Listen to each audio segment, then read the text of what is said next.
Hello students, I am BL Chaudhary, team botany CLC Sikar. हाँ तो बड़ा स्वागत है आज के लेक्चर में आपका। हाँ तो भाई सब कैसे हैं? अच्छे हैं, मजे हैं।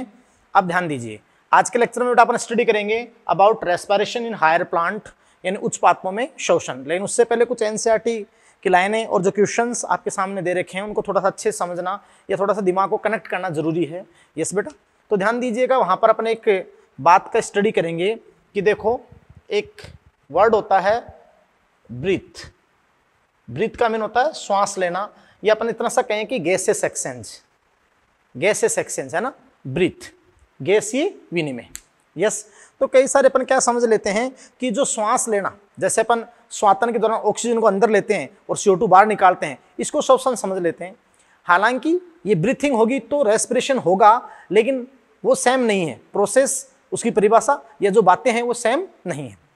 तो अब आप ध्यान दीजिए बेटा कि जैसे सबसे पहले तो आप बात करते हो कि चाहे कोई भी सजीव हो, चाहे पादप हो, चाहे जंतु हो, या यहाँ तक कि अपन बात करें कि माइक्रोब्स ही क्यों ना हो।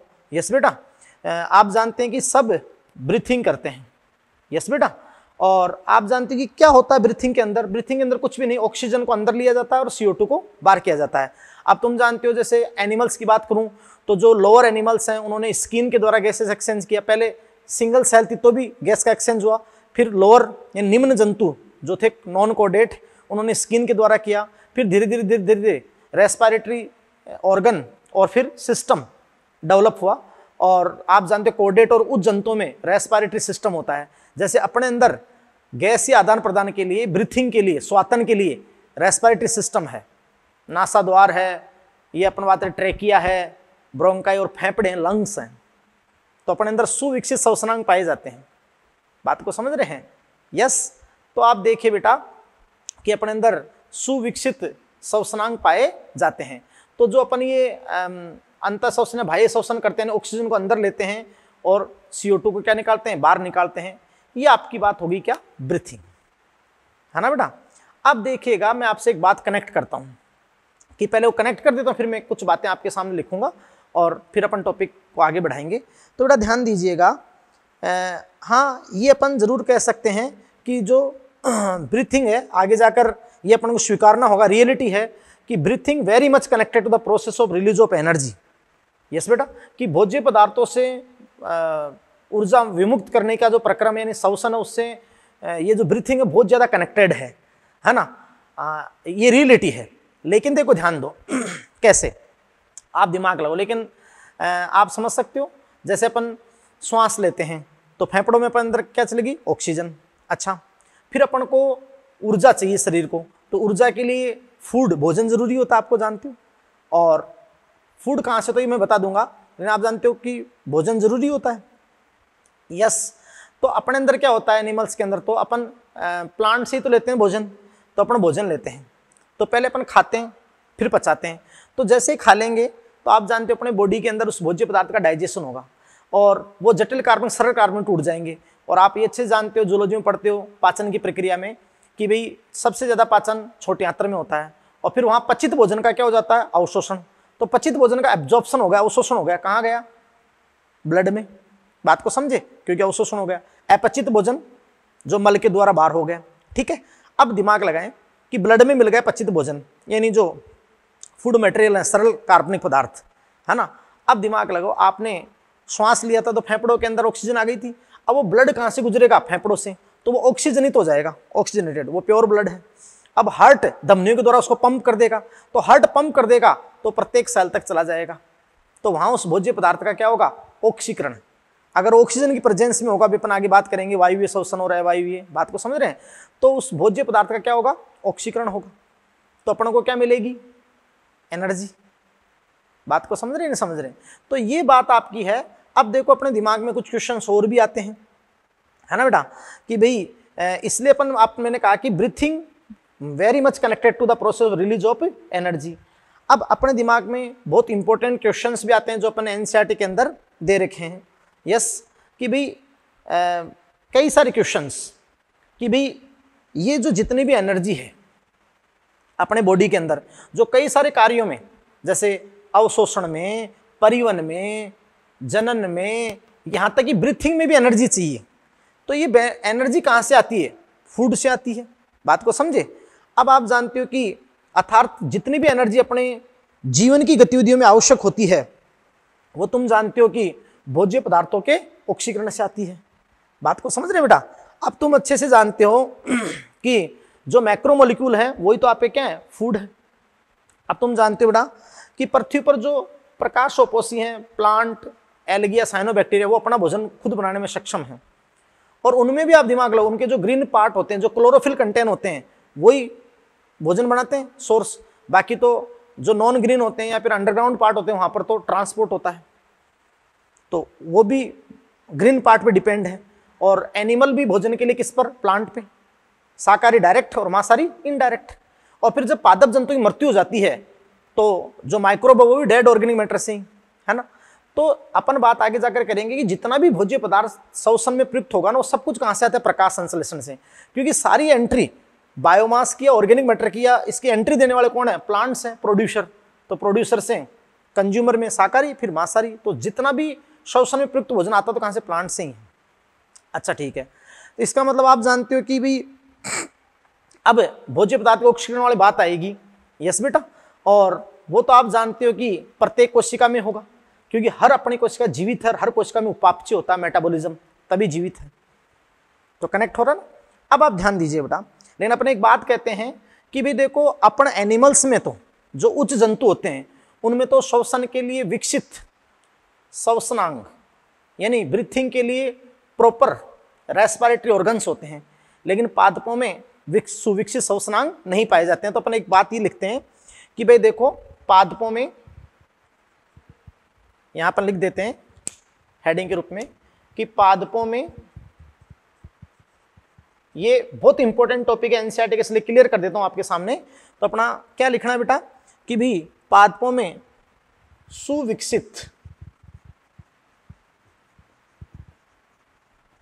श्वसनांग नहीं पाए जाते, यानी श्वसन अंग या जो श्वसन तंत्र है वो नहीं पाए जाते हैं, है ना। इनमें इस उद्देश्य पूर्ति हेतु स्टोमेटा, गैसेस सेक्शन था ना, स्टोमेटा रंध्र या लेंटिकल्स यानी वातरंध्र हो सकते हैं। अब देखिए बेटा कि प्लांट में सुविकसित श्वसनांग नहीं पाए जाते, लेकिन प्लांट कैसे ऑक्सीजन ले लेते हैं, क्योंकि प्लांट को भी प्रत्येक कोशिका को O2 तो अवेलेबल करानी होगी ना। बात को समझ रहे हैं? अच्छा ध्यान दीजिए, तो भाई क्यों नहीं पाए जाते, भाई श्वसनांग नहीं पाए जाते, फिर भी कैसे गैसेस एक्सचेंज कर लेते हैं। तो देखो आप जानते हैं कि पादप का प्रत्येक भाग, अपन बहुत इंपॉर्टेंट बात कहते हैं कि पादप का प्रत्येक भाग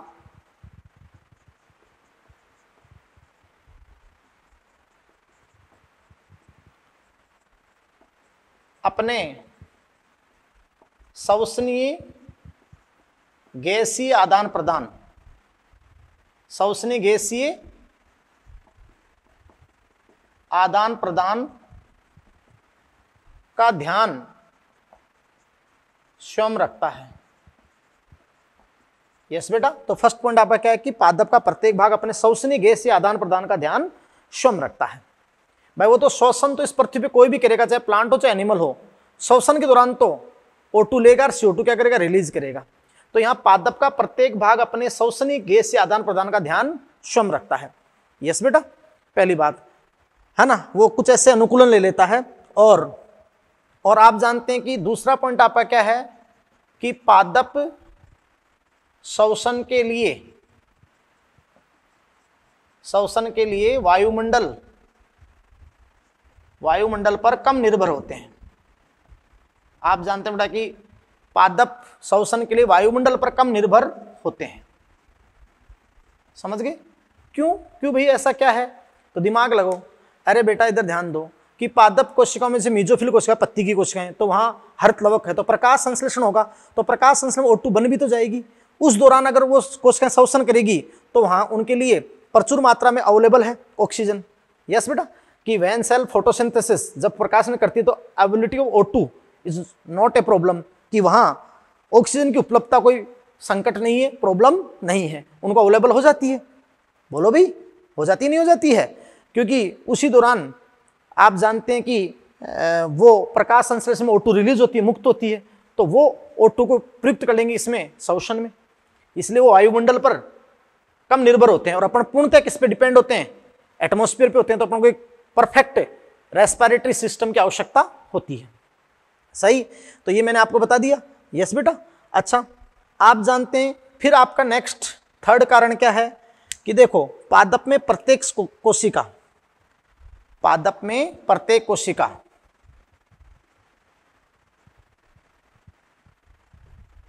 प्रत्यक्ष व अप्रत्यक्ष रूप से, पादप में प्रत्येक कोशिका प्रत्यक्ष और अप्रत्यक्ष रूप से सीधे वायु के संपर्क में रहती है। डायरेक्ट सीधे वायु के संपर्क में रहती है। यस बेटा। अतः आप जानते हैं बेटा कि विसरित होने वाली गैसों को लंबी दूरी तय नहीं करनी पड़ती।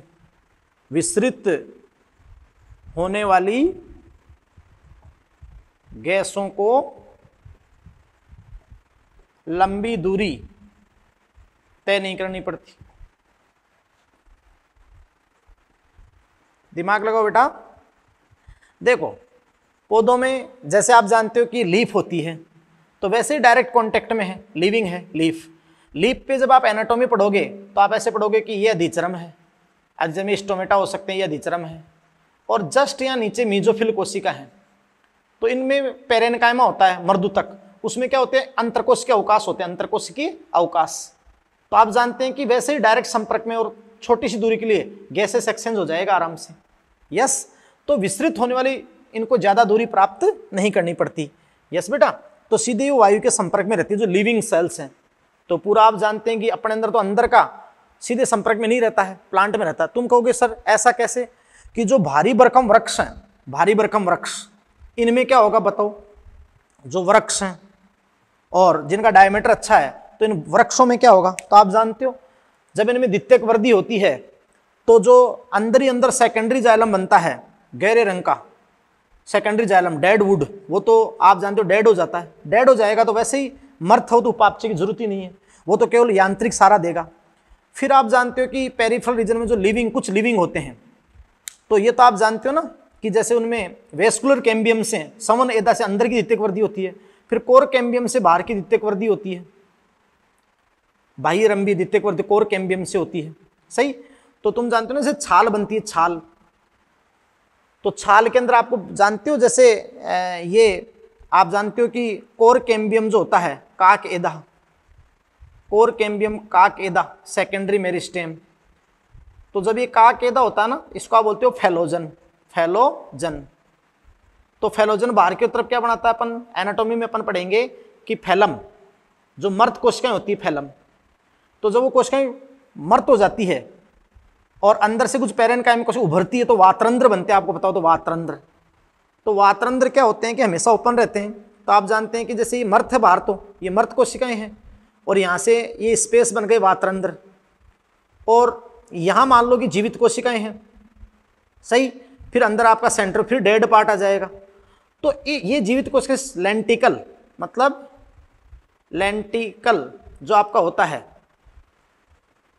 ना, ये वातरंध्र जो होता है, तो वातरंध्र के माध्यम से, और वातरंध्र का मुख्य कार्य क्या है? गैसीय विनिमय। ये एनाटॉमी आपको बताएंगे। तो ये अपन बात है जीवित कोशिकाएं देखो इस वातरंध्र के माध्यम से, इस छिद्र के माध्यम से वायु के संपर्क में रहती है। तो फिर आप समझ सकते हो कि इनको लंबी दूरी तय नहीं करनी पड़ती है। तो एक टॉपिक आपको जो एनसीईआरटी में दे रखा है कि जंतुओं में तो सुविकसित श्वसनांग पाए जाते हैं लेकिन पादपों में नहीं। अब पादपों में सुविकसित श्वसनांग नहीं है, फिर भी अपन बात रही कि गैस से आदान प्रदान कैसे कर लेते हैं, ये मैंने आपको समझा दिया। अच्छा सुनो, अब बेटा आपको जानते हो ये चैप्टर किससे रिलेटेड? अब ये चैप्टर स्टार्ट होगा। इसका मतलब एक तो ऑक्सीजन चाहिए जो आ गई, चाहे कोई भी सजीव, जंतु हो चाहे पादप हो, एक तो ऑक्सीजन चाहिए। तो श्वसन बहुत ज्यादा कनेक्टेड है ना किससे? श्वसन से भी देखना। तो ऑक्सीजन चाहिए, श्वसन के दौरान आ गई। एक आप जानते हो कि एनर्जी के लिए क्या चाहिए? फूड मटेरियल चाहिए। तो भोजन का पाचन होगा और पौधे तो अपना भोजन स्वयं बना लेंगे तो ग्लूकोज रूप में ही बनाते हैं, और फिर आप जानते हो कि सोर्स से सिंक सभी भागों पर स्थानांतरित कर दिया जाता है भोजन को, और अपन भोज्य खाते हैं तो पाचन कर लेते हैं। सही, तो सरल भोज्य पदार्थ आ गए कार्बनिक पदार्थ यानी मैक्रोमोलिक्यूल, वर्धणु आ गए, और आप जानते हो कि श्वासन के द्वारा क्या आ गई, ऑक्सीजन आ गई। तो अब अपन बात रही टॉपिक किससे रिलेटेड है बेटा, ये टॉपिक फोकस करेगा सेलुलर रेस्पिरेशन, कोशिकीय श्वसन। कोशिकीय श्वसन यानी प्रत्येक कोशिका में फिर भोज्य पदार्थ का ऑक्सीकरण होता है और उस ऑक्सीकरण में एनर्जी विमुक्त होती है, और फिर उस एनर्जी जो विमुक्त एनर्जी है वो डायरेक्ट यूज नहीं आएगी, वो ज्यादा तो हीट के रूप में चली जाएगी, लेकिन जो बाकी की एनर्जी है वो एटीपी संश्लेषण, जो कोशिकीय ऊर्जा मुद्रा है, देखना मैं सारी बातें पढ़ेंगे, उसके रूप में वो संचित होगी, तो उसको आप क्या कहेंगे, श्वसन। तो अब अपन स्टार्ट करते हैं बेटा क्या, श्वसन। ये आपको ऐसे बात बता दी मैंने। तो अब अपन स्टार्ट करते हैं क्या, रेस्पिरेशन। तो देखिएगा रेस्पिरेशन क्या होता है। तो इन बातों को बेटा ऐसे कनेक्ट करें आप, और एनसीईआरटी के अंदर जितने क्वेश्चन मार्क दे रखे हैं आपको, जितनी लाइनें दे रखी है और जो क्वेश्चन मार्क दे रखे हैं बेटा, वो ऐसे क्वेश्चन मार्क हैं कि आपका यही टॉपिक नहीं, मतलब बायोलॉजी के कई टॉपिक वहां से कनेक्ट होंगे। अभी तो जैसे अपन प्रकाश संश्लेषण टॉपिक पढ़ेंगे, यस बेटा। तो देखिएगा कि इतनी सारी बात तो मैंने आपको केवल इस टॉपिक को कनेक्ट करने के लिए आपसे बताई है केवल, और इस टॉपिक के जो शुरू में एनसीईआरटी का पहला पेज है उस पे जो क्वेश्चन मार्क दे रखे हैं उनको समझाने के लिए आपके सामने मैंने दी है। अब अपना टॉपिक जो जनरल स्टार्ट होता है कि जिसको आप अपन कहेंगे कि चैप्टर आपका फोकस करता है सेलुलर रेस्पिरेशन पे, यस बेटा, कोशिकीय श्वसन। तो आप देखिएगा कि रियली में श्वसन की परिभाषा क्या होती है, रियली में श्वसन की परिभाषा क्या होती है, और श्वसन कैसे संपन्न होता है, ये सारी बात बेटा मैं आपको बताऊंगा। यस, हाँ जी। तो ध्यान दीजिएगा बेटा कि देखो अपन बात करते हैं कि भोज्य पदार्थों, ये एक मैकेनिज्म है, cellular respiration is a mechanism, yes बेटा, क्रिया विधि है। तो आप ध्यान दीजिए कि भोज्य पदार्थों के ऑक्सीकरण से कोशिका में ऊर्जा विमुक्त की क्रिया विधि श्वसन कहलाती है, यस बेटा। तो अपन क्या कहते हैं कि भोज्य पदार्थों, आराम से लिख दूं मैं, सॉरी, भोज्य पदार्थों के ऑक्सीकरण से, है ना बेटा, बहुत इंपॉर्टेंट आपको मैं बात बता दूं कि भोज्य पदार्थों के ऑक्सीकरण से कोशिका में, ऑक्सीकरण से कोशिका में ऊर्जा विमुक्ति, सॉरी, ऊर्जा विमुक्ति की क्रिया विधि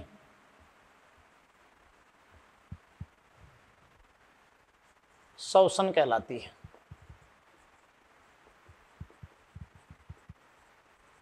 यस बेटा, समझ रहे हैं।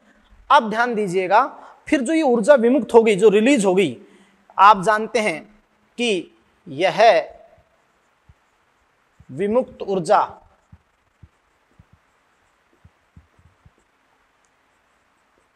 एटीपी संश्लेषण, एटीपी संश्लेषण के लिए प्रयुक्त होती है। समझ गए बेटा, एटीपी संश्लेषण के लिए प्रयुक्त होती है।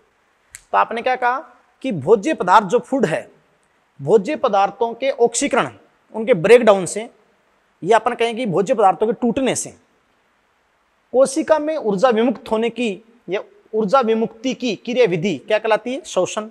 अभी जो ऊर्जा विमुक्त हो गई है, एक तो कंप्लीट नहीं है, बहुत सारी हीट के रूप में चली जाएगी, और बाकी ये विमुक्त ऊर्जा डायरेक्ट प्रत्यक्ष यूज नहीं हो सकेगी, ये एटीपी निर्माण में, एटीपी संश्लेषण के लिए प्रयुक्त होती है। तो इस प्रोसेस को आप क्या कहते हैं, श्वसन। क्या कहते हैं बेटा, श्वसन कहते हैं।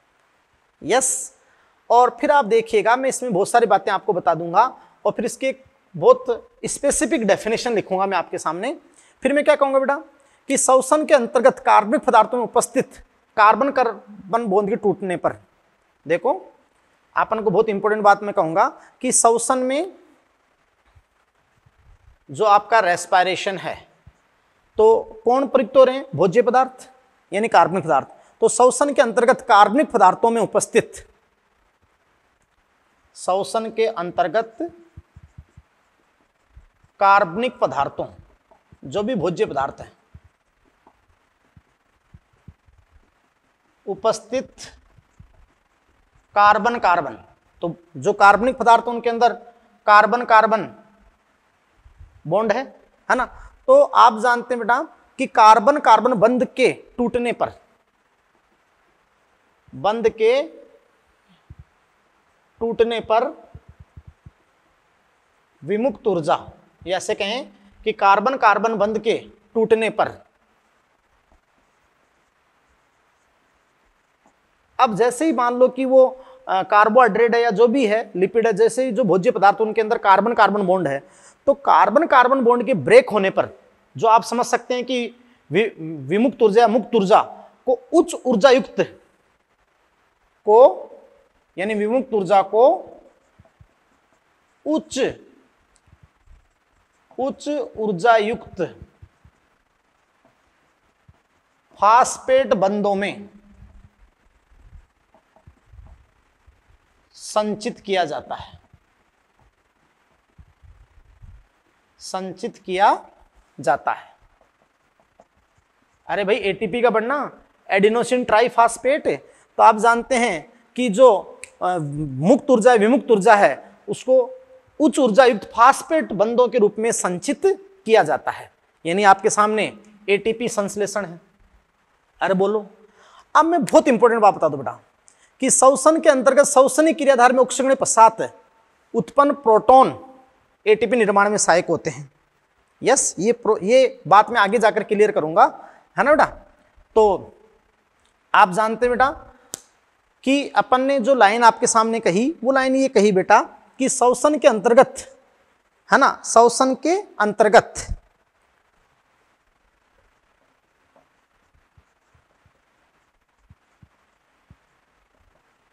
भोज्य पदार्थ के ऑक्सीकरण से उत्पन्न प्रोटॉन, प्रोटॉन बनते हैं माइटोकॉन्ड्रिया में, प्रोटॉन प्रणता सारे समझाऊंगा मैं आगे। उत्पन्न प्रोटॉन का उपयोग एटीपी निर्माण में होता है, एटीपी निर्माण में होता है ना बेटा। अब देखिएगा कि बहुत सारे क्वेश्चंस मैं आपके सामने क्लियर करता हूं, है ना बेटा, और आप समझ सकते हैं बेटा कि देखो जब भोज्य पदार्थों के अंदर जो कार्बन कार्बन बॉन्ड होते हैं वो टूटते हैं तो एक कंसिडरेबल, मतलब एक अनुमानित एक एनर्जी मुक्त होती है, और वो एनर्जी जो आप जानते हो उच्च ऊर्जा वाले बंध यानी उच्च ऊर्जा युक्त बंधों फास्फेट बंधों में संचित हो जाती है। अच्छा सुनो कि देखो ना, जब किसी कोशिका के अंदर उपापचय होता है, मेटाबॉलिज्म होता है, तो आप समझ सकते हैं कि ये भोज्य पदार्थ ब्रेक डाउन होते हैं, तो जो जितनी एनर्जी यूज होती है उसमें से मोस्ट ऑफ तो हीट के रूप में रिलीज हो जाती है, वो तो हीट के रूप में गई, है ना। बाकी जो एनर्जी होती है वो भी डायरेक्ट यूज नहीं होती है, वो आप जानते हैं कि आपने कहा ना उच्च ऊर्जा वाले फास्फेट बंधों में संचित हो जाती है, पहली बात। अच्छा सुने, ये जो श्वसन है ये कोई एक स्टेप प्रोसेस नहीं, एक पद की प्रक्रिया नहीं है, ये अनेक पदों में चलती है, और जब अनेक पदों में भोज्य पदार्थ का ऑक्सीकरण होता है तो वो एंजाइम के द्वारा कंट्रोल्ड होता है, और जब वो एंजाइम के द्वारा कंट्रोल्ड होता है तो आप जानते हैं एंजाइम के द्वारा कंट्रोल होता है बायोकेमिकल रिएक्शंस हैं, बायोकेमिकल रिएक्शन। तो एंजाइमों के नियंत्रण में ये आप जानते हैं कि बहुचरणीय मल्टी स्टेप प्रोसेस है, यानी ऑक्सीकरण कई पदों में होता है और उस दौरान अलग अलग पदों में एनर्जी रिलीज होती है, समझ गए। तो एक तो सिंगल स्टेप प्रोसेस नहीं है, मल्टी स्टेप प्रोसेस है, पहली बात। दूसरी बात है कि मुख्यतः भोज्य पदार्थों का ऑक्सीकरण होता है, उस दौरान सारी एनर्जी यूज नहीं होती है, हीट के रूप में चली जाती है, लेकिन जो कुछ होती है वो भी डायरेक्ट यूज नहीं होगी, जो अपने शरीर के कार्य होते हैं वो पहले किसके रूप में संचित होगी, एटीपी के रूप में। इसलिए अपन कहते हैं कि कोशिकीय ऊर्जा की मुद्रा, है ना, आप कहते हो ना currency of energy, cellular energy, currency of cellular energy is ATP. कोशिकीय ऊर्जा मुद्रा क्या है? एटीपी। फिर वो एटीपी वापस अपने बंधों को तोड़ती है, फास्फेट बंधों को तोड़ के, जैसे एटीपी एडीपी में बदलती है फास्फोराइलेशन के द्वारा, है ना। तो आप जानते हो कि इस दौरान फिर वो एनर्जी अपने शरीर के अलग अलग कार्यों में काम में आती है। जितने भी अपने शरीर के कार्य हैं, चाहे वो अवशोषण हो, चाहे अपन बात रही परिवहन हो, यहाँ तक कि श्वासन जो अपन श्वास ले रहे थे उसमें भी एनर्जी चाहिए। समझे कि नहीं समझे? अब आप दिमाग लगाना। फिर देखो कि श्वसन के दौरान भोज्य पदार्थों का ब्रेकडाउन होता है। तो आप जानते हैं कि मुख्यतः कैटाबोलिक है। कैटाबोलिज्म मतलब खंडन, ब्रेकडाउन, यानी भोज्य पदार्थ जो जटिल पदार्थ है उसका ब्रेकडाउन होना। जैसे ग्लूकोज का दहन होता है, ग्लूकोज का पूर्ण दहन होता है, कंबक्शन होता है, तो ग्लूकोज पूर्णतया विघटित हो जाता है CO2 और H2 में, CO2 और H2 में। बात को समझे? तो मुख्यतः कैटाबोलिक है। लेकिन जब ऐसा होता है, जब ये कार्बनिक पदार्थ ब्रेकडाउन होते हैं, जो कार्बन कंकाल होता है, CC कंकाल, तो उस दौरान मध्यवर्ती क्रियाएं होती है। तो जो मध्यवर्ती यौगिक होते हैं वो कई अन्य पदार्थों के संश्लेषण में भी प्रयुक्त होते हैं। तो अपन सिद्ध करेंगे आगे जाकर कि मुख्यतः तो कैटाबोलिक है श्वसन, लेकिन थोड़ी बहुत मात्रा में अन्य पदार्थों के संश्लेषण में भी प्रयुक्त होता है। तो एनाबोलिक भी है कुछ मात्रा में। तो इसको ओवरऑल अपन बोल देंगे एम्फीबोलिक, उभयधर्मी। उभयधर्मी, मुख्यतः कैटाबोलिक, लेकिन कुछ मात्रा में एनाबोलिक। और बेटा इससे आप घबराना नहीं, कैटाबोलिज्म का मतलब होता है अपचयन, मतलब टूटना, ब्रेकडाउन, और एनाबोलिज्म का मतलब होता है नयों का संश्लेषण होना। समझे? तो ये सारी बात आपके सामने आई। इसलिए आप देखो बेटा में कि श्वसन की आपके सामने एक ओरल प्रोसेस, या एक आप जानते हैं कि मैं आपके सामने एक सेलुलर रेस्पिरेशन, कोशिकीय श्वसन की मैं आपके सामने एक बहुत मस्त वाली एक एक्चुअल डेफिनेशन लिख देता हूं। तो ध्यान दीजिएगा कि क्या है बेटा। देखो श्वसन क्या है? कोशिकीय ऊर्जा मुद्रा। तो बताओ कोशिका की ऊर्जा मुद्रा क्या है? बताओ एटीपी, है ना। अब देखो इस कोशिकीय ऊर्जा मुद्रा एटीपी का निर्माण, तो कोशिकीय ऊर्जा मुद्रा एटीपी के निर्माण से संबंधित। यस बेटा, अब आपके समझ में आएगी पूरी बात कि देखो कोशिकीय ऊर्जा मुद्रा एटीपी, है ना बेटा, के निर्माण से संबंधित। आ जाओ आराम से। उभयधर्मी मतलब एम्फीबोलिक, भाई मुख्य तो कैटाबोलिक लेकिन एम्फीबोलिक, उभयधर्मी। अच्छा, इस दौरान उष्मा भी विमुक्त होती है ना भाई, ज्यादातर तो हीट के रूप में चली जाती है। यस, तो देखो कोशिकीय ऊर्जा मुद्रा एटीपी के निर्माण से संबंधित उभयधर्मी, उष्मासेपी। यस बेटा, बहुत इंपॉर्टेंट बात मैंने बता दी। बहुचरणीय यानी मल्टी स्टेप, यानी बहुचरणीय, है ना बेटा। बहुचरणीय बात मैंने आपके सामने लिख दी। और फिर मैं आपको कहूंगा एंजाइमेटिक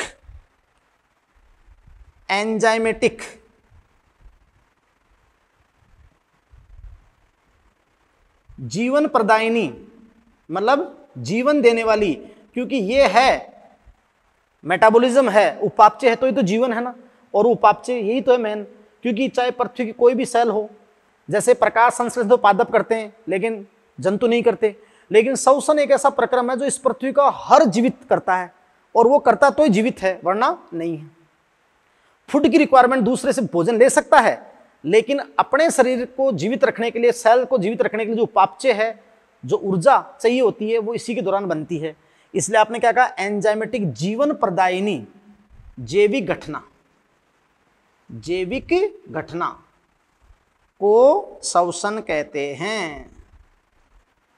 अब मेरे बेटा, जब आप एनसीईआरटी के शुरू के 2 पेज को 2 बार पढ़ोगे, मन लगाकर एक एक शब्द को ध्यान दे देकर, और अदर टॉपिक से कनेक्ट करोगे, तो ये परिभाषा, और ये परिभाषा पूरे चैप्टर में क्लियर होगी, आगे देखना है।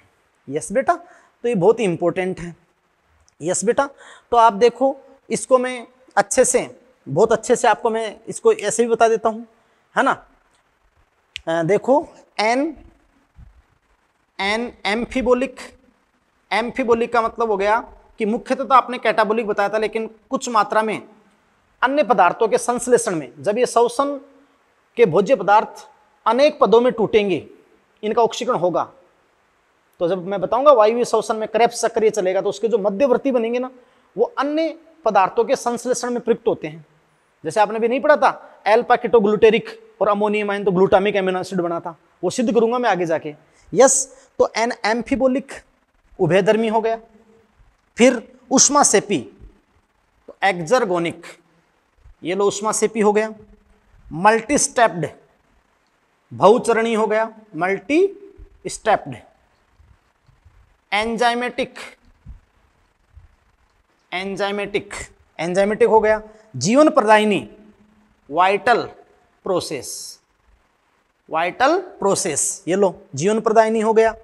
यस बेटा, यानी अपन कहें कि जीवन प्रदायिनी जैविक घटना तो बायोलॉजिकल, यहां मैं जोड़ दूंगा biological vital process, biological vital process which associated, जो किससे संबंधित है, एसोसिएटेड, ये तो बेटा किससे संबंधित है, फाइनली बनेगा क्या ATP, associated with production of, associated with production of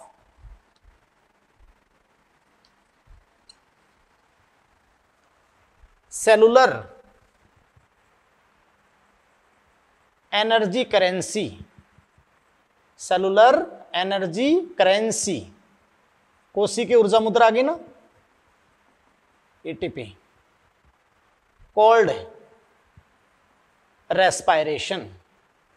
तो बेटा ये आपकी क्या है बताओ, रेस्पायरेशन। समझ में आया, बोलो। अब बेटा देखो फटाफट अपन बात करते हैं कि देखो आराम से, हाँ, कि अब देखो कि जो भोज्य पदार्थ श्वसन में प्रयुक्त होते हैं या एनर्जी देने के लिए जो प्रयुक्त होते हैं, उनको आप क्या कहते हो, रेस्पायरेटरी सबस्टेंस, है ना भाई। इस प्रक्रम के दौरान, इस प्रक्रम के दौरान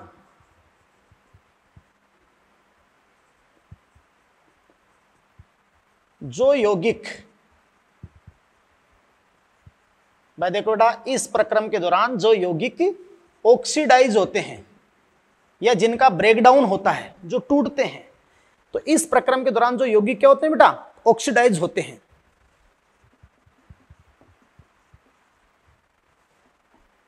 वे रेस्पायरेटरी सबस्ट्रेट कहलाते हैं, श्वसनी क्रियाधार कहलाते हैं।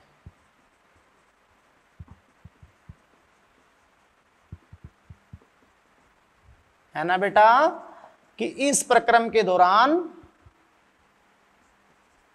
जो यौगिक ऑक्सीडाइज होते हैं वे रेस्पायरेटरी सबस्ट्रेट कहलाते हैं, श्वसनी क्रियाधार कहलाते हैं।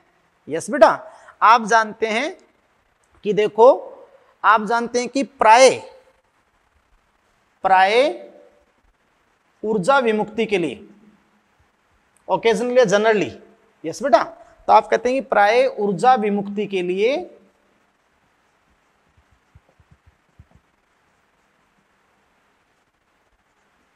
श्वसनी क्रियाधार के रूप में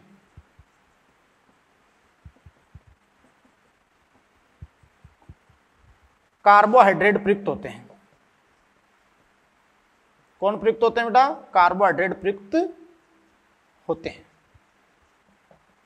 यूजुअली, प्राय, है ना बेटा। तो बहुत इंपॉर्टेंट अपन लाइन बोलते हैं कि भाई यूजुअली अपन कहें बेटा कि carbohydrate are oxidise to release energy, है ना।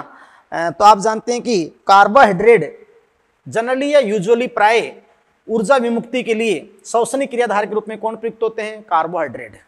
यस बेटा, लेकिन अपन एक बात कहते हैं कि देखो, मतलब कुछ पादप और जंतुओं में, कुछ पादप और जंतुओं में, विशेषतः प्लांट में, कुछ पादप व जंतुओं में, जैसे फैट, लिपिड, प्रोटीन, यहां तक कि ऑर्गेनिक एसिड, जो कार्बनिक अम्ल होते हैं ना, ये ऑक्जेलोएसिटिक एसिड ऐसे होते हैं। तो कुछ पादप व जंतुओं में फैट, लिपिड, प्रोटीन, यहां तक कि ऑर्गेनिक एसिड भी श्वसनी क्रियाधार के रूप में प्रयुक्त हो सकते हैं, प्रयुक्त हो सकते हैं। ये लो बेटा। तो बात यही है कि भाई जो श्वसनी क्रियाधार है उनके अंदर कार्बन कार्बन बॉन्ड होंगे और उनके अंदर जब उनका ब्रेकडाउन होगा तो जो एनर्जी रिलीज होगी मोस्ट ऑफ तो आप जानते हीट के रूप में चली जाएगी।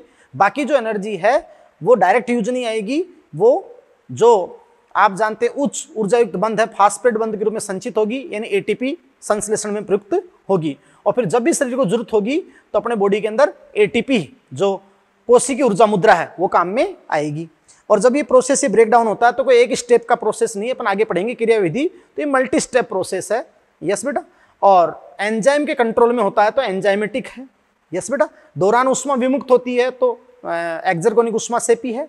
यस बेटा। ज्यादातर ब्रेक डाउन है तो मुख्यतः कैटाबोलिक है, लेकिन इस दौरान जब कई मध्यवर्ती बनेंगे वो अन्य पदार्थों के संश्लेषण में प्रयुक्त होते हैं, इसलिए ओवरऑल एम्फीबोलिक है, जिसको आगे जाकर अपन सिद्ध करेंगे। यस बेटा। और उसके कारण अपन जीवित हैं, उपापचय के कारण अपन जीवित हैं। और आप समझ रहे थे, ये सारी बातें आपको मैंने समझा दी और ये आपके हो गए श्वसनी क्रियाधार।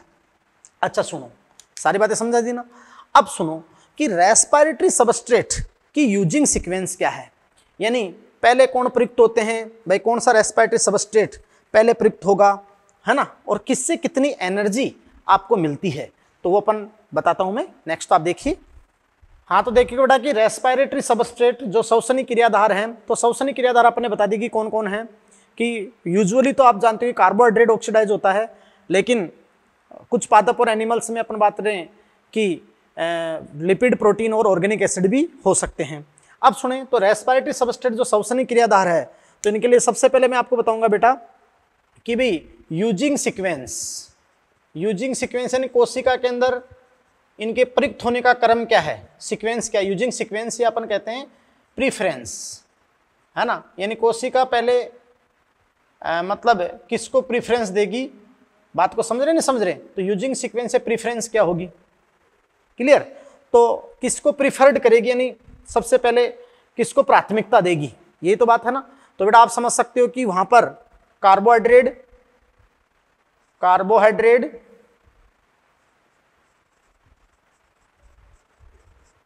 कार्बोहाइड्रेट, फिर आप जानते हो कि लिपिड, और फिर आप समझ सकते हो कि प्रोटीन, क्योंकि प्रोटीन ज्यादा प्रोटोप्लाज्म में प्रयुक्त हो जाता है ना।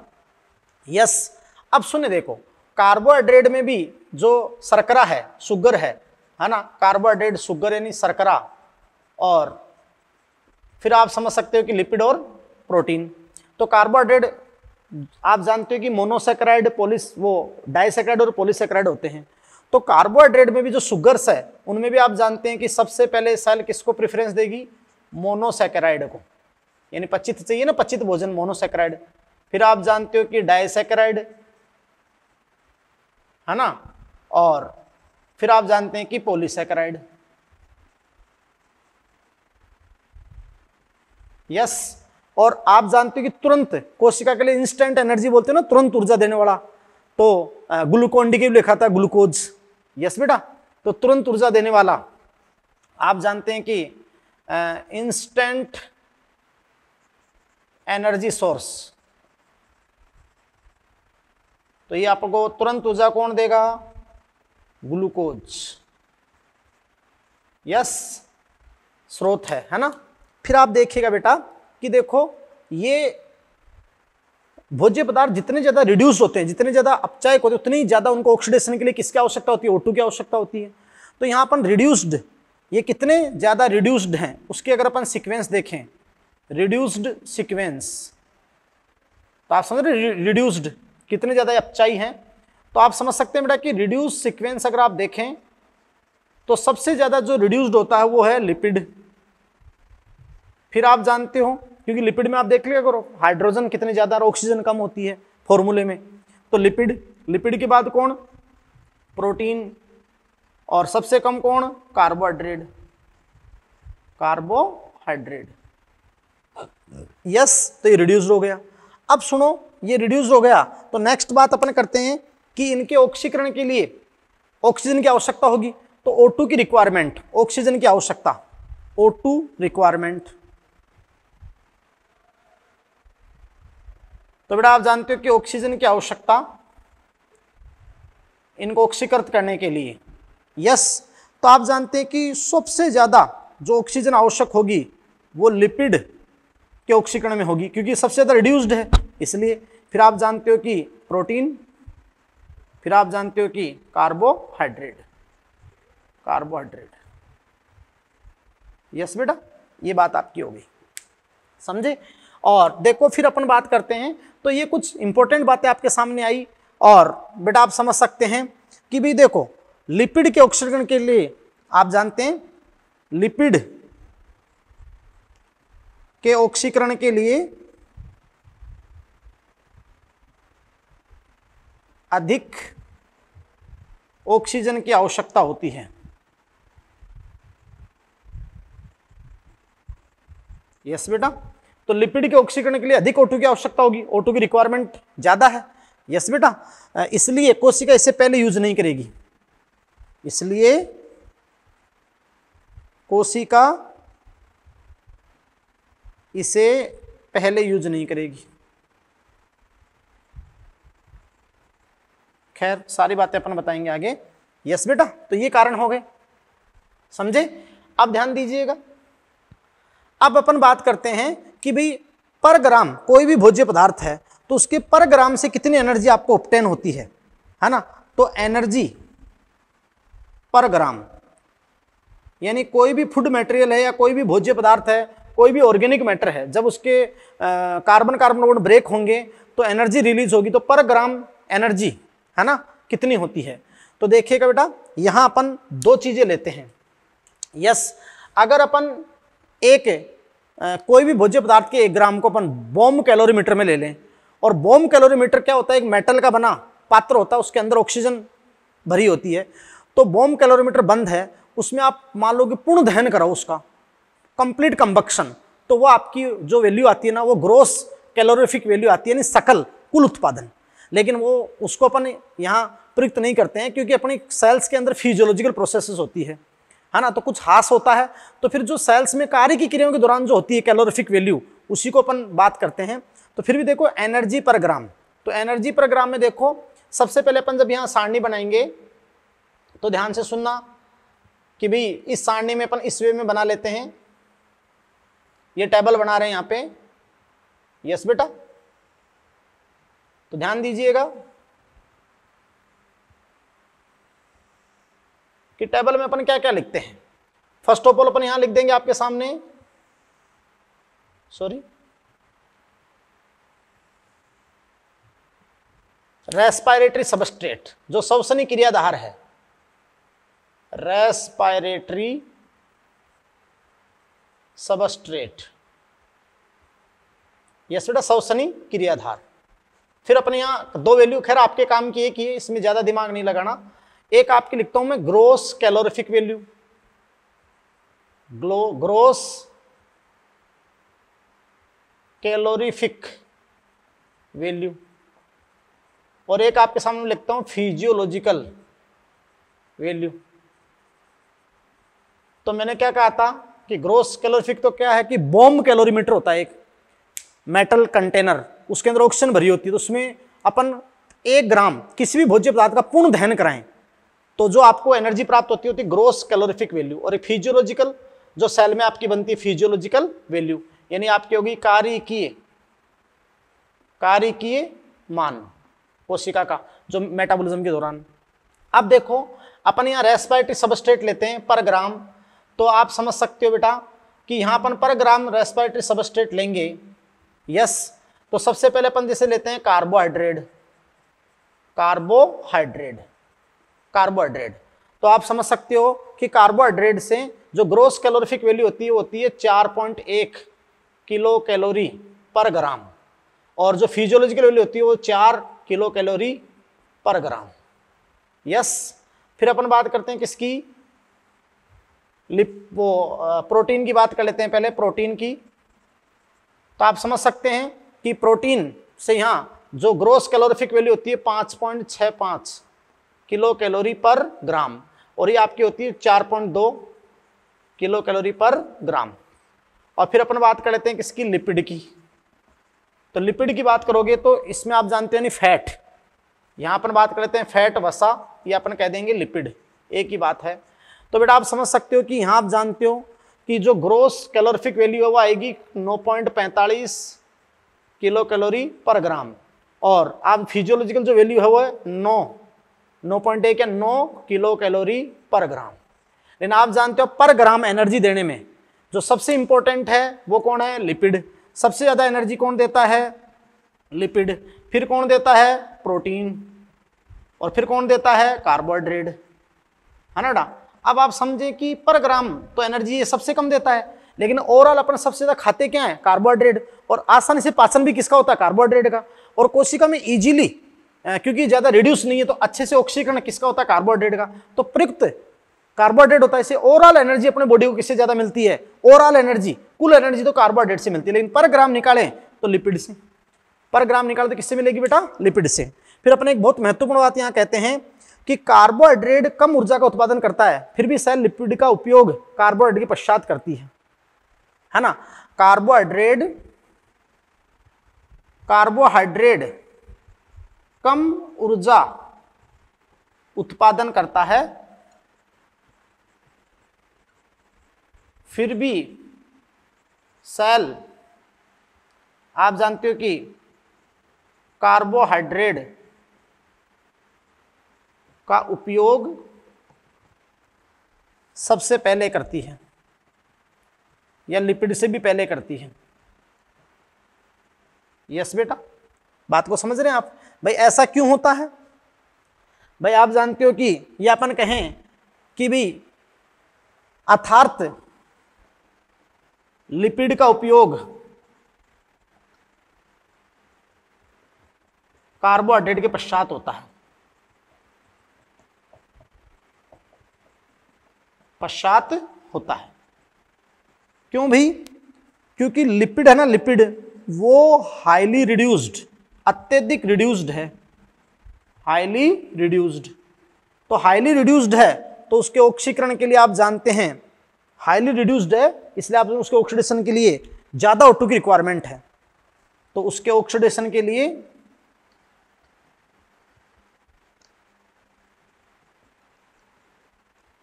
अधिक O2 की रिक्वायरमेंट है। समझ गए। इसलिए आप समझ सकते हैं कि भाई ये आप जानते हैं कि फिर कोशिका में सबसे पहले कार्बोहाइड्रेट ही प्रयुक्त होता है। यस बेटा, तो ये सारी बातें होगी आपके सामने। अब अपन बात करेंगे कि श्वसन के प्रकार। तो सबसे पहले तो कौन सा रेस्पिरेटरी सबस्ट्रेट प्रयुक्त हो रहा है, या बॉडी की क्या चीज प्रयुक्त हो रही है, उसके बेसिस पे अपन करेंगे। और फिर आप जानते हो कि सेल के अंदर ऑक्सीजन की अवेलेबिलिटी है या कितनी है या नहीं है, ऑक्सीजन उपलब्ध है या नहीं है, यानी ऑक्सीजन की प्रेजेंस में और एब्सेंस में क्या टाइप होते हैं। यस, तो फर्स्ट ऑफ ऑल देखिए बेटा, अपन यहाँ पर टाइप ऑफ रेस्पिरेशन की बात करेंगे, और टाइप ऑफ रेस्पिरेशन में सबसे पहले क्या बात करेंगे, देखो श्वसन के प्रकार में, और ये सबका अपन आगे कैसे ब्रेक डाउन होगा, क्या बात होगी, बेसिक चल रहा है। आप जानते हैं कि सब चीजें क्रियाविधि क्लियर होगी, और अपन जो ओवरऑल क्रियाविधि पढ़ेंगे ना, पूरा सारे पद पढ़ेंगे, वो अपन किसके पढ़ेंगे, कार्बोहाइड्रेट की।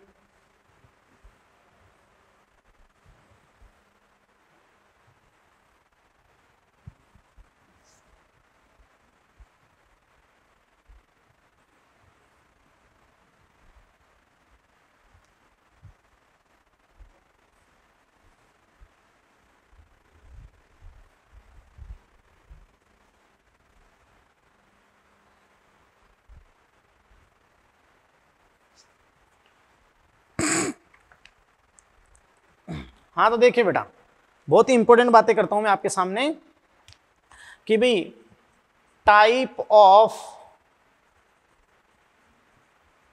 रेस्पायरेशन, श्वसन के प्रकार।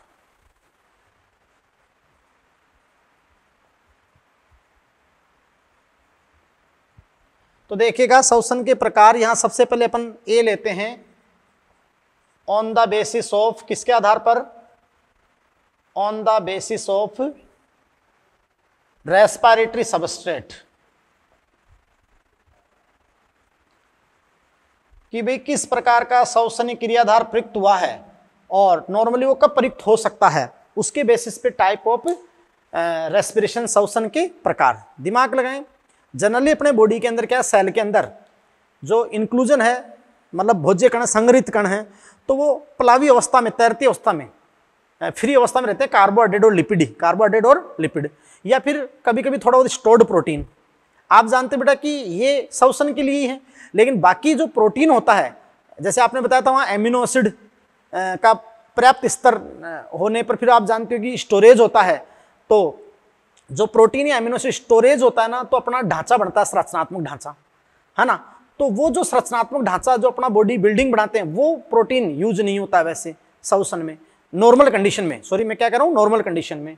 तो आप ध्यान दीजिएगा इस बेसिस पे कि on the basis of respiratory substrate, जो आपका रेस्पिरेशन है वो कितने टाइप का है। तो देखो मैं यहाँ पर बता देता हूँ आपको कि इस बेसिस पे जो रेस्पिरेशन है, श्वसन है, वो 2 प्रकार का होगा। कितने प्रकार का होगा बेटा? 2 प्रकार का। एक तो आप जानते हैं कि फ्लोटिंग रेस्पिरेशन होता है, प्लावी श्वसन होता है, समझे, प्लावी श्वसन। और दूसरा आप जानते हैं बेटा कि प्रोटोप्लाज्मिक रेस्पिरेशन होता है, प्रोटोप्लाज्मिक रेस्पिरेशन, यानी इसको तो आपने प्लावी श्वसन बोल दिया, इसको आप बोलते हो जीवद्रव्य श्वसन। यस बेटा। तो ध्यान दीजिएगा कि देखो बेटा, जनरली अपने बॉडी के अंदर अगर श्वसनी क्रियाधार के रूप में, रेस्पिरेटरी सबस्ट्रेट के रूप में आपको पता है कि कार्बोहाइड्रेट और लिपिड प्रयुक्त हो, यदि ये अपन कहते हैं सीधी सी बात कि भाई जब श्वसनी क्रियाधार के रूप में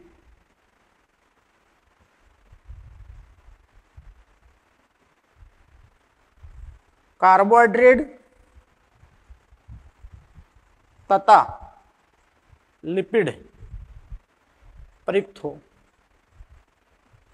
सामान्यतः आप जानते हो कि मैंने क्या कहा कि कोशिका में ये जो इंक्लूजन है, संग्रहण है, आपने इन बातें की थी, तो आप समझ रहे हैं कि ये प्लावी रूप में रहते हैं, कार्बोहाइड्रेट और लिपिड।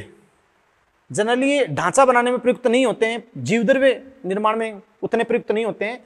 आप जानते हो जब श्वसनी क्रियाधार के रूप में कार्बोहाइड्रेट तथा लिपिड प्रयुक्त हो, यस, है ना। और अगर प्रोटीन होगा भी तो संरचनात्मक वाला नहीं हो, स्ट्रक्चर नहीं हो, क्या हो, स्टोर्ड, संचित। यस बेटा। और तो आप जानते हैं कि भी या फिर स्टोर्ड प्रोटीन, यानी संचित प्रोटीन, यस बेटा। तो फिर आपका क्या होगा, सामान्य श्वसन होगा, प्लावी श्वसन, जब श्वसनी क्रियाधार के रूप में या तो कार्बोहाइड्रेट या लिपिड, या अगर प्रोटीन हो तो कौन सा प्रोटीन हो, स्टोर्ड प्रोटीन, संचित प्रोटीन। जैसे दालों में प्रोटीन संचित होता है, वो संचित रूप है। यस बेटा। तो आप जानते हैं कि जब मूंग मोट का बीज सीड जर्मिनेट होता है ना, तो उस समय उसके अंदर तो बीज पत्र में स्टोर्ड प्रोटीन या संचित भोजन, तो उस समय तो वो आप जानते हैं कि उस प्रोटीन को श्वसनी क्रियाधार के रूप में ले सकता है। बात को समझे? तो वो आपका क्या हो गया, स्टोर्ड प्रोटीन। यस बेटा। तो देखो कि ये प्रोसेस यूजफुल होती है, यानी उपयोगी होती है, क्योंकि अपनी एनर्जी प्रोड्यूस करती है जो विभिन्न कार्यों में आवश्यक होती है। यस बेटा। इसके अलावा तुम जानते हो कि इसके अंदर पूर्ण ऑक्सीकरण होता है, तो CO2 और H2 यानी CO2 रिलीज होती है, CO2 विमुक्त होती है। बस क्या विमुक्त होती है, CO2 विमुक्त होती है। बात को समझ। और आप जानते हैं बेटा कि भाई कोशिका सामान्य कार्य की दर्शाती है, इस दौरान कोशिका सामान्य कार्य की दर्शाती है। यस बेटा। और आप जानते हैं कि ये सामान्य परिस्थिति में होता है।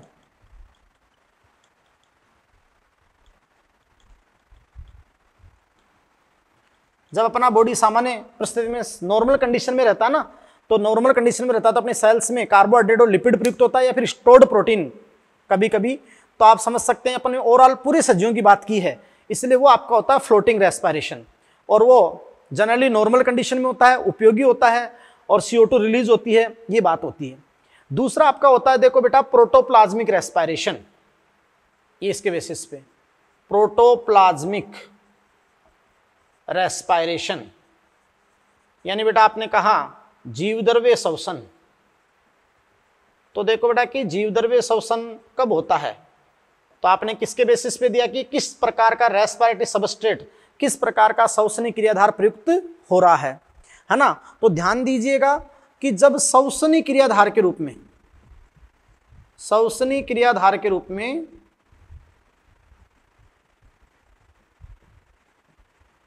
संरचनात्मक, ध्यान सुनना, सबसे इंपॉर्टेंट संरचनात्मक, अपनी जो मसल्स होती है, जो मांस होता है, वो क्या प्रोटीन ही तो है। तो आप जानते हैं कि जब श्वसनीय क्रियाधार के रूप में संरचनात्मक वह जब उपापचय होता है तो बहुत सारे एंजाइम काम में आते हैं।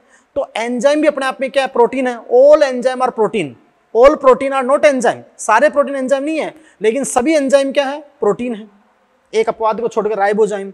तो श्वसनीय क्रियाधार के रूप में संरचनात्मक व एंजाइमेटिक प्रोटीन प्रयुक्त हो तो इसे जीवद्रव्य श्वसन कहते हैं। मेरी बात सुन लो बेटा, देखो अगर कोशिका के पास कार्बोहाइड्रेट लिपिड अवेलेबल है, उपलब्ध है, तो ये कभी नहीं होगा जब तक अवेलेबल है। वो तो अगर वो चीजें अवेलेबल ही नहीं हो तो फिर आप जानते हो कि मजबूरी वश आपका ये होगा। कैसे, जैसे अपन लंबी रोग दशा में चले जाएं, एक लॉन्ग डिजीज अपना ऑपरेशन हो बहुत जटिल और कई दिनों तक खाना ही नहीं मिले, तो अपने कोशिकाओं को ग्लूकोज, पहले तो ग्लूकोज को उन्होंने खत्म कर लिया, फिर जो थोड़ा बहुत स्टोर्ड लिपिड था उसको भी खत्म कर लिया, है ना। अब उनको अवेलेबल ही नहीं है, सामान्यतः कार्बोहाइड्रेट और लिपिड तो अवेलेबल ही नहीं है। तो फिर आप जानते हो अपनी जो मसल्स मांसपेशी बनी, तभी तो आप जानते हो झुर्रियां पड़ के आदमी बिल्कुल कमजोर हो जाता है, क्योंकि प्रोटीन यूज होने लग जाता है। और वो कौन सा प्रोटीन, ध्यान रखना, संरचनात्मक और एंजाइमेटिक, तब गड़बड़ है। ऐसे तो कुछ ऐसे सीड होते हैं जो संचित भोजन के रूप में प्रोटीन करते हैं, तो वो स्टोर्ड प्रोटीन है। स्टोर्ड प्रोटीन को तब कोई प्रॉब्लम नहीं है, स्ट्रक्चरल संरचनात्मक और एंजाइमेटिक प्रोटीन का हो तब प्रॉब्लम है। यस, तो आप जानते हैं कि ये प्रोसेस फिर क्या आती है, हार्मफुल है। ये आप जानते हैं कि हार्मफुल है, क्योंकि नॉर्मल कंडीशन में तो होती नहीं है, और इसमें CO2 के साथ कुछ टॉक्सिक पदार्थ या टॉक्सिक कंपाउंड यौगिक जैसे NH3 अमोनिया मुक्त होती है, NH3 अमोनिया मुक्त होती है ना, किसमें, जीवद्रव्य श्वसन में। बात को समझे, इसलिए आप जानते हैं कि टॉक्सिक रिलीज होते हैं, है ना, तो कोशिका की मृत्यु हो सकती है। यस, जिससे आप जानते हैं फिर कोशिका की क्या हो जाती है, कुछ ही समय में कोशिका की मृत्यु हो सकती है। तो बेटा ये कब होते हैं, असामान्य परिस्थितियों में, असामान्य परिस्थितियों में ये आपके होते हैं। जैसे मैंने क्या कहा, एक तो भूखमरी होती है ना, भूखमरी, जैसे कुछ लोगों को कई दिन तक खाना ही नहीं मिला, भूखमरी, या लंबी रोग दशा या भूखमरी, स्ट्रोवेशन। जानते हो बेटा कि जैसे अपन बात रहे कि कई दिनों तक खाना नहीं मिले, तो फिर आप जानते हो ऐसे बच्चों की तो ऐसे हड्डी मतलब पसली दिखने लग जाती है, और सब कुछ मतलब वो प्रोटीन की भी कमी हो जाती है ना, बिल्कुल कुपोषित हो जाते हैं, क्योंकि प्रोटीन यूज हो गया, और वो भी कौन सा, जीवद्रव्य वाला, स्ट्रक्चरल या एंजाइमेटिक।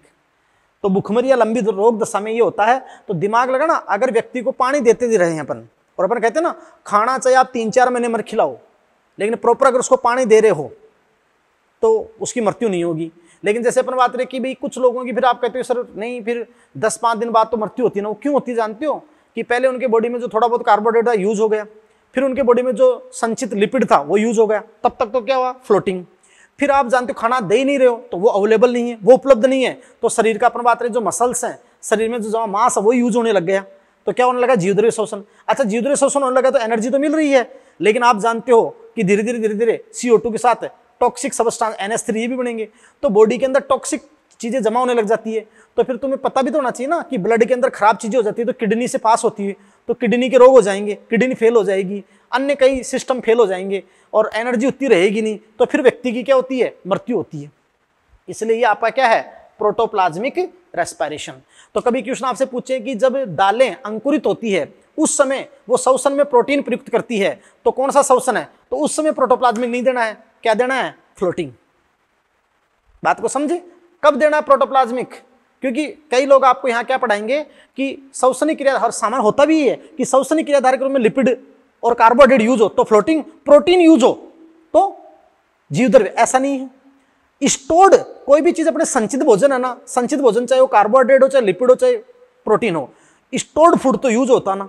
हाँ कार्बोहाइड्रेट और वो तो आप जानते हैं कि स्टोर्ड, जो भी स्टोर्ड भोजन यूज होता है ना, प्रोटीन स्टोर्ड कंडीशन में बहुत कम होता है, क्योंकि प्रोटीन अपने बॉडी को बनाता है, मसल्स को बनाता है, लेकिन फिर भी कुछ पात्रों में, कुछ में स्टोर्ड रहता है। यस, तो अगर स्टोर्ड प्रोटीन यूज हो रहा तो फ्लोटिंग ही है, जीवद्रव्य नहीं है, फ्लोटिंग है। बात को समझे, इसलिए आप जानते हैं कि संरचनात्मक और एंजाइमेटिक प्रोटीन यूज हो तो फिर आपको क्या मानना है, जीवद्रव्य शोषण। क्या मानना है, जीवद्रव्य। तो ये मैंने बहुत परफेक्टली आपको समझा दिया। Yes, on the basis of respiratory substrate. अब अपन नेक्स्ट पढ़ते हैं कि टाइप ऑफ रेस्पिरेशन, यानी मतलब श्वसन का प्रकार, प्रेजेंस और एब्सेंस ऑफ O2, यानी ऑक्सीजन की उपस्थिति और अनुपस्थिति के बेसिस पे, है ना, तो वो बहुत इंपॉर्टेंट है, ऑक्सीजन ऑक्सीशोषण। यस, तो नेक्स्ट आप देखिएगा। हाँ, तो अब आप देखिए बेटा कि on the basis of presence और एब्सेंस ऑफ ऑक्सीजन, यानी ऑक्सीजन की उपस्थिति और अनुपस्थिति के आधार पर जो श्वसन के प्रकार होते हैं। तो यहाँ पर भी आप देखिए बेटा कि जो रेस्पिरेशन है, जो श्वसन है, वो 2 प्रकार का होगा। श्वसन कितने प्रकार का होगा यहाँ पर, 2 प्रकार का। यस बेटा, और फर्स्ट तो आपका क्या होगा और सेकंड क्या होगा, तो ध्यान दीजिएगा। यहाँ पर अपन बात उठा कि अपन कहेंगे कि देखो एरोबिक, आप नाम ही सुना था एरोबिक, वायवीय। यस बेटा, वायवीय श्वसन करने वाले एरोबिक, और एक आपका क्या है, एनएरोबिक, है ना। तो आप समझ सकते हैं कि एनाएरोबिक, सॉरी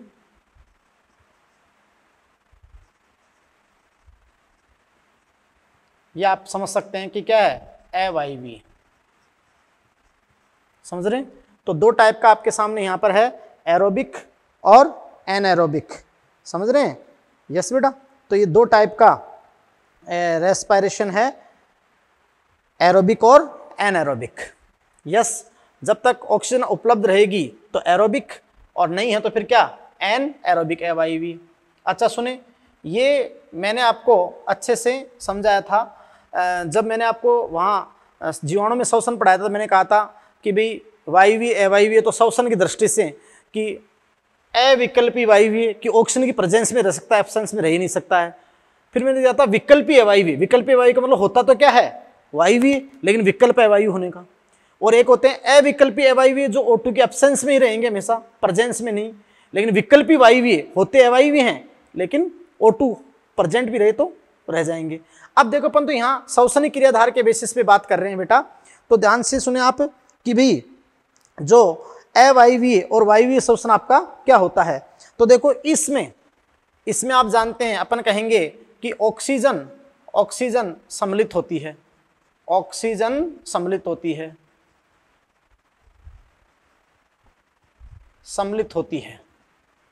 यस बेटा, और यहां ऑक्सीजन क्या होती है, एब्सेंट, ऑक्सीजन एब्सेंट होती है, अनुपस्थित, यानी बेटा क्या, एब्सेंट होती है। यस, अब जानते हो कि यहां तो ऑक्सीजन की प्रेजेंस में भोज्य पदार्थ का ऑक्सीकरण होता है, यहां ऑक्सीजन अनुपस्थित होती है तो फिर भोज्य पदार्थ का ऑक्सीकरण होता है। तो देखिए बहुत इंपॉर्टेंट बात है, मैं आपको कहता हूं कि यहां आपका पूर्ण ऑक्सीकरण होता है, पूर्ण ऑक्सीकरण यानी complete oxidation, complete oxidation. Yes बेटा। और यहां तुम क्या कहोगे कि भाई अपूर्ण ऑक्सीकरण होता है, अपूर्ण ऑक्सीकरण मतलब इनकम्प्लीट ऑक्सीडेशन। तो देखो बेटा इसका मतलब क्या हुआ कि वो पूर्ण ऑक्सीकरण है और ये क्या है, अपूर्ण ऑक्सीकरण। तो देखिए मैं इसका आपको मीन समझा देता हूं कि भाई यहां जैसे श्वसनी क्रियाधार ग्लूकोज है मान लो, तो ग्लूकोज पूर्ण ऑक्सीकरण के द्वारा पूर्णतः अकार्बनिक मतलब CO2 तथा H2O में कन्वर्ट हो जाएगा। पूर्ण विघटन होकर ग्लूकोज आप जानते हो पूर्ण ऑक्सीकरण के दौरान CO2 और H2O में चेंज हो गया। और यहां तुम जानते हो कि ग्लूकोज का आंशिक ऑक्सीकरण होगा, पूर्ण ऑक्सीकरण नहीं होगा, यानी आंशिक ऑक्सीकरण के द्वारा, आंशिक ऑक्सीकरण के द्वारा या तो आप समझ सकते हैं कि वो lactic acid, lactic acid yes, जिसका आपके सामने मैं आगे जाकर फॉर्मूला लिखूंगा कि जैसे C3H6 और O3, तो 2 मॉलिक्यूल बना लेगा लैक्टिक एसिड के, बात को समझे। और ये आप तुम जानते हो कि जैसे वो मान लो कि यहां पर भी अपन 2 लगा देंगे, है ना भाई, कि 2 मॉलिक्यूल बना लेगा। और जैसे अपन CH3CH2OH, CH3CH2OH, वो तो अपन लिखेंगे मान लो कि C2H5OH और कुछ मात्रा में CO2। यस, तो ये एथेनॉल, एथेनॉल और CO2 एल्कोहलिक किण्वन में, तो लैक्टिक किण्वन होगा, लैक्टिक फर्मेंटेशन और एल्कोहलिक फर्मेंटेशन, क्योंकि इसको अपन क्या कह सकते हैं, फर्मेंटेशन भी कह सकते हैं। आगे किण्वन की बात भी करेंगे अपन। यस, तो ग्लूकोज का आंशिक ऑक्सीकरण होगा, पूर्णतः नहीं होगा, और यहां पूर्ण ऑक्सीकरण होकर CO2 और क्या बन जाएगा, H2। बात को समझे। अब आप दिमाग लगाना कि भाई, दिमाग लगाना बेटा बहुत इंपॉर्टेंट बात बता रहा हूं कि यहां देखिए आप, प्रत्येक उत्पाद अकार्बनिक, यानी यहां पूर्ण ऑक्सीकरण होकर CO2 H2 बन गया, तो प्रत्येक उत्पाद क्या हुआ, अकार्बनिक। यस, और यहां अपन क्या कहेंगे कि भाई कम से कम एक उत्पाद कार्बनिक प्रकृति का, कम से कम एक उत्पाद कार्बनिक प्रकृति का होता है, समझे, कम से कम एक उत्पाद कार्बनिक प्रकृति का। क्यों भाई, दिमाग लगा लो, ग्लूकोज का आंशिक ऑक्सीकरण हो तो लैक्टिक एसिड बना, ये देखो कार्बनिक आ रहा ना, ये तो आप जानते हो कि इसमें तो 6 C6H12O6 से केवल C3H6O3, बस कुछ नहीं, बताएंगे भी आगे। और यहां देखो कि अपन बात रही CO2 बनी, लेकिन 2 ही अणु है ना, C2H5OH, तो 2 से मल्टीप्लाई करेंगे तो 4 कार्बन तो है ना यहां पर, तो कम से कम एक उत्पाद कार्बनिक प्रकृति का प्राप्त होता है। यस, ये बात को समझे। अब मेरी बात सुनो बेटा, नेक्स्ट में आपको प्रोसेस समझाऊंगा कि देखो यहां क्या होता है, जो सबसे इंपॉर्टेंट प्रोसेस है ये, कि ये इंटरमोलिकुलर प्रोसेस है, इंटरमोलिकुलर प्रोसेस, इंटरमोलिकुलर प्रोसेस है भाई, है ना, इंटरमोलिकुलर प्रोसेस बोला है, और ये समझना बहुत जरूरी है। और ये क्या है बेटा, इंट्रामोलिकुलर प्रोसेस, ये बहुत अच्छा कंसेप्ट है, आगे जाकर इसको अपन सिद्ध भी करेंगे, लेकिन यहीं पे थोड़ा सा समझना जरूरी है, दिमाग लगाना। यहां देखो, यहां जब किसी श्वसनी क्रियाधार का ऑक्सीकरण होगा, है ना, जगह जगह पर श्वसनी क्रियाधार का अलग अलग स्टेप में ऑक्सीकरण होगा, तो वहां से हाइड्रोजन निकलेंगे। हाइड्रोजन को कौन ले लेगा, NAD+, और वो किस में कन्वर्ट हो जाएगा, NADH2 में, मैं समझा दूं, हो जाएगा। फिर इस NADH2 का आगे जाकर ऑक्सीकरण होगा, तो फाइनल जो प्रोटॉन यानी फाइनल जो हाइड्रोजन NADH2 से निकले हाइड्रोजन को जो फाइनल एक्सेप्ट करती है ऑक्सीजन है, तो वो क्रियाधार का कोई दूसरा नहीं होगा, दूसरा आ गया ना ऑक्सीजन, O2 सम्मिलित होगी, तो ऑक्सीजन ही तो वहां पर आप जानते हो कि NADH2 से जो हाइड्रोजन रिमूव होते हैं उसको ऑक्सीजन एक्सेप्ट करती है, तो वहां फाइनल H2 एक्सेप्टर यानी अंतिम हाइड्रोजन ग्राही कौन होती है, O2, टर्मिनल ऑक्सीडेशन होता है, तभी तो डाउन हिल प्रोसेस भी बताएंगे अपन आपको। तो इसलिए आप जानते हो दूसरा मॉलिक्यूल आ रहा है कोई, तो इंटरमोलिकुलर प्रोसेस होगी। लेकिन यहां जब कुछ NADH2 बनेंगे तो वहां से जो हाइड्रोजन रिमूव होगा ना, तो आप जानते हैं कि एक स्टेप में होगा वो रिमूव होगा और अगली उसी की स्टेप में यूज हो जाएगा, फर्मेंटेशन में समझाएंगे आपको। तो यहाँ कोई दूसरा मॉलिक्यूल नहीं आएगा क्योंकि ऑक्सीजन तो सम्मिलित ही नहीं होती है, तो ये कैसी प्रोसेस है, इंट्रामोलिकुलर प्रोसेस, ये इंटरमोलिकुलर प्रोसेस है। अंतराण्विक, अंतर आणविक, और ये अंतराण्विक है। और फिर भी कोई दिक्कत मत लेना बेटा, ये अभी मैं जो क्रियाविधि समझाऊंगा ना आपको फर्मेंटेशन और इधर आपका एरोबिक के सारे स्टेप बताऊंगा, तो 100% प्रूव करूंगा, मैं साबित करूंगा। अभी आप इतना ध्यान रखना, याद करना आपको कि इंटरमोलिकुलर प्रोसेस है और ये क्या है, इंट्रामोलिकुलर प्रोसेस है। बात को समझ रहे हैं। फिर देखिएगा बेटा आप नेक्स्ट कि देखो यहां प्रति ग्लूकोज जब पूर्ण ऑक्सीकरण होता है तो प्रति ग्लूकोज अधिक एटीपी का उत्पादन होता है, अधिक एटीपी का उत्पादन। पूरा अपन जब पढ़ेंगे सिद्ध भी करेंगे कि प्रति ग्लूकोज 36 या 38 एटीपी का उत्पादन होगा। और यहां प्रति ग्लूकोज अत्यधिक कम एटीपी का उत्पादन होता है, कम एटीपी का उत्पादन आपका होता है। यस बेटा, यानी आप समझ सकते हैं कि 2 एटीपी मिलती है। कितनी मिलती है? 2 एटीपी। यस, तो ये आपकी बात होगी। यस, और आप जानते हो कि ये स्लो प्रोसेस है, स्लो प्रोसेस। यस बेटा, और आप जानते हैं कि ये थोड़ी सी फास्ट प्रोसेस है, क्योंकि 2 एटीपी बनती है ना, तो ज़्यादा ग्लूकोज का कंजप्शन इसमें होता है, और आप जानते हैं यहाँ पर ग्लूकोज का कम कंजप्शन होता है। यस बेटा, बोलो। तो आपको मैंने प्रति ग्लूकोज भी बता दिया। बोलो बोलो। अब देखो बेटा कि ये कहाँ संपन्न होती है, फिर मैं इसमें आगे बताऊंगा कि अब मैं आपको यहाँ एरोबिक, वापस से एरोबिक डाल रहा हूँ, एरोबिक और एनएरोबिक, एनएरोबिक। यस, तो मैं यहाँ लिख देता हूँ जैसे ये और ये, तो इसके मैं आगे और डिफरेंस लिख रहा हूँ आपके सामने। तो मैं आपको बता दूं बेटा कि देखो कि ये एरोबिक कहाँ संपन्न होगा, साइटोसोल और प्लस माइटोकॉन्ड्रिया। तो ये साइटोसोल माइटोकॉन्ड्रिया में संपन्न होता है एरोबिक, है ना। तो दिमाग लगाओ कि माइटोकॉन्ड्रिया तो प्रोकैरियोट में तो हो ही नहीं सकता, तो ये यूकैरियोट की बात हो गई। तो यूकैरियोट्स का अभिलाक्षणिक लक्षण है, अभिलाक्षणिक लक्षण, है ना। लेकिन ये नहीं है कि भाई प्रोकैरियोट में वायवीय श्वसन होगा ही नहीं। क्या सारे जीवाणु थोड़ी हैं जो अवायवीय श्वसन करते हैं? बहुत सारे जीवाणु जो वायवीय श्वसन करते हैं।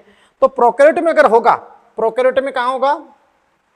प्रोकैरियोट में मीजोसोम में होगा। किस में होगा बेटा? मीजोसोम में, है ना, मीजोसोम में ये आपका होगा। जबकि जो एनारोबिक है ये आप जानते हो कि केवल साइटोसोल, भाई साइटोप्लाज्म में तरल और कोशिकांग होते हैं ना, तो ये मात्र किस में होगा? साइटोसोल में, साइटोसोल में संपन्न। तो ये ज्यादातर प्रोकैरियोट का अभिलाक्षणिक लक्षण है, प्रोकैरियोट का अभिलाक्षणिक लक्षण, अभिलाक्षणिक लक्षण है। समझे नहीं समझे? कौन है? एनारोबिक। और अगर यूकैरियोट में तो एक्सेप्शनली आप जानते हो ईस्ट, जो एकोस की यूकैरियोट है, तो एकोस की यूकैरियोट ईस्ट जो अवायवीय श्वसन दिखाता है, तो केवल और केवल साइटोसोल में संपन्न होता है। बात को समझ रहे हैं? तो ये सारी बातें मैंने बेटा आपको A to Z बातें करवा दी। वैसे पर जनरली बात करें तो ये जो एरोबिक है ये यूकैरियोट का अभिलाक्षण लक्षण है और ये एनारोबिक है प्रोकैरियोट का है। लेकिन ऐसा नहीं कि ये प्रोकैरियोट में नहीं हो सकता और ऐसा नहीं कि कोई यूकैरियोट ये संपन्न नहीं कर सकता। ऑलवेज वर्ड तो अपन ने कहा ही नहीं ना, ऑलवेज सब तो अपन ने कहा ही नहीं। यस बेटा, और आप समझ सकते हैं, बहुत इंपॉर्टेंट बात मैं आपको बताऊं, है ना। तो ध्यान दीजिएगा बेटा कि देखो इसमें मैं आपको बताऊं कि NADH जब बन जाते हैं, क्रियाधार का ऑक्सीजन होगा तो NADH बनेंगे, है ना। फिर उस NADH वापस जाकर ETS पढ़ेंगे बना के, तो NADH का ऑक्सीजन होगा। तो इनमें बहुत तेज गति से ऑक्सीजन होता है NADH का, और एनारोबिक में NADH का ऑक्सीजन क्या होगा? धीमी गति से होगा। ये सारी बात मैं आपको समझा दूंगा। यस, बात को समझे। और तुम्हें पता है कि भाई जो ये एरोबिक है, एरोबिक, तो एरोबिक की देखो मैं यहाँ पर आपको, ये आपने लिख ही दिया, तो यहाँ मैं आपको रिएक्शन बताऊंगा कि C6H12O6 6O2, तो फाइनली आपका 6 CO2 और 6 H2O। और ये आप जानते हो कि एनर्जी 686, वो तो हीट के रूप में पूरी, और वैसे आप जानते हो कि 36-38 ATP। तो फिर इसकी अपन दक्षता निकालेंगे लास्ट में, तो 40% इफिशियंसी आती है इसकी।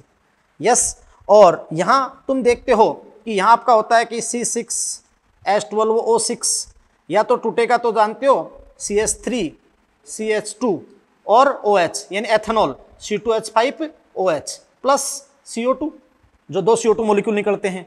तो आप समझ रहे हैं कि यहां पर आंशिक आप जानते हो कि ओनली कितनी एटीपी निकलेगी, 2 एटीपी। बात को समझ रहे हैं। और या फिर आप जानते हैं कि भी ये लैक्टिक एसिड में टूट जाएगा C6H12O6, और फिर आप जानते हैं बेटा कि C3H6 और O3, ये होगा ना। तो ये प्रोसेस आपकी होगी। बात को समझे। इसमें ओनली 7% इफिशियंसी आती है, क्योंकि 2 एटीपी मिल रही है ना, तो 7% इफिशियंसी होती है। वो सारा अपन आगे प्रयोग द्वारा सिद्ध कर देंगे। जब मैकेनिज्म पढ़ेंगे तो सारी बातें अपन सिद्ध कर देंगे।